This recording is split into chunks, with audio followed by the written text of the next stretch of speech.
الحمدللہ آج 18 اکتوبر 2020 کو قرآن کلاس نمبر 50 نمبر میں ہم انشاءاللہ تعالی سورہ آل عمران کی آیت نمبر 77 سے آنورڈ سٹارٹ لیں گے۔ اعوذ باللہ من الشیطان الرجیم، بسم اللہ الرحمن الرحیم۔ ان الذین یشترون بعہد اللہ وایمانہم ثمنا قلیلا، بے شک وہ لوگ جو کہ خریدتے ہیں اللہ کے عہد اور اپنی قسموں کے عوض چند ٹکے، تھوڑی سی مال کی محبت اور اس کی لالچ کے اندر وہ اللہ سے کیا ہوا عہد اور اللہ سے کھائی ہوئی قسمیں کہ ہم تیرے دین کے تابع فرمان رہیں گے، اس کو توڑ دیتے ہیں۔ اولئک لا خلاق لہم فی الآخرہ، یہ وہ لوگ ہیں جن کا آخرت میں کوئی حصہ نہیں ہے۔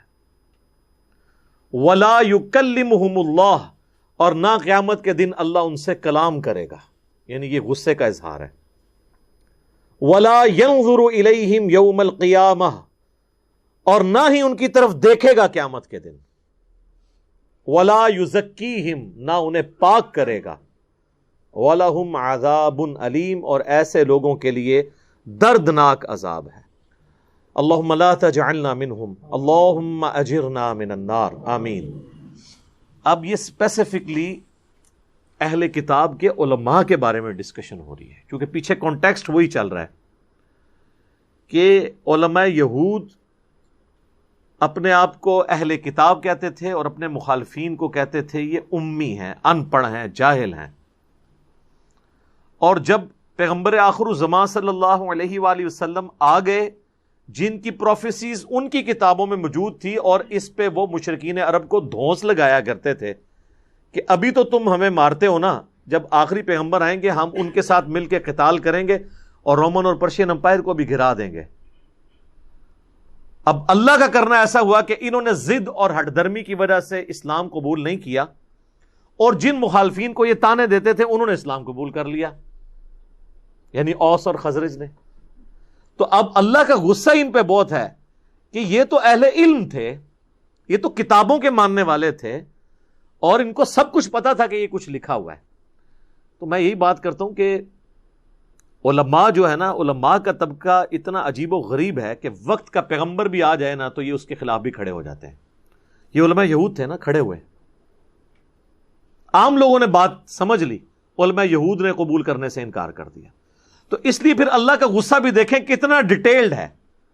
اللہ تعالیٰ فرما رہا ہے کہ جو لوگ اللہ سے کیا ہوا عہد کیا تھا، وہ آگے عہد آ جائے گا کہ تمام نبیوں سے یہ عہد لیا گیا تھا کہ تمہاری موجودگی میں اگر کوئی اور پیغمبر آ جائے تو تم نے اس پہ ایمان لے کے آنا ہے۔ یہ پیغمبروں سے عہد لیا گیا تھا، اور پیغمبروں کے ماننے والوں کا بھی کام یہی تھا کہ جب نبی آخر الزمان صلی اللہ علیہ وآلہ وسلم آئے تھے تو وہ اپنا عہد جو ان کی کتابوں میں لکھا تھا کہ تم نے ان پہ ایمان لانا ہے وہ پورا کرتے، لیکن صرف دنیاوی مسند کی خاطر، دنیاوی لالچ میں اپنی پوسٹ چھوڑنا ان کے لیے مشکل ہو گئی۔ ظاہر ہے نبی علیہ السلام تو ان کے بچوں کی مانے تھے، 70-80 سال کے بابے جو بیٹھے ہوئے تھے یہودیوں کے قلعوں میں، ان کے لیے نبی علیہ السلام تو بچوں کے مانے تھے۔ وہ کہتے تھے ہم یہ کل کے نوجوان کی بات کیوں مانیں، بات قبول نہیں کرتے تھے۔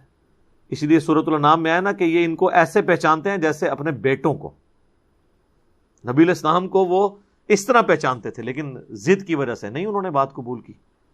تو اب اللہ کا غصہ دیکھیں کیا ہے کہ انہوں نے چونکہ عہد اللہ تعالیٰ کا توڑا ہے، اللہ سے کیا ہوا قول و قرار توڑا ہے،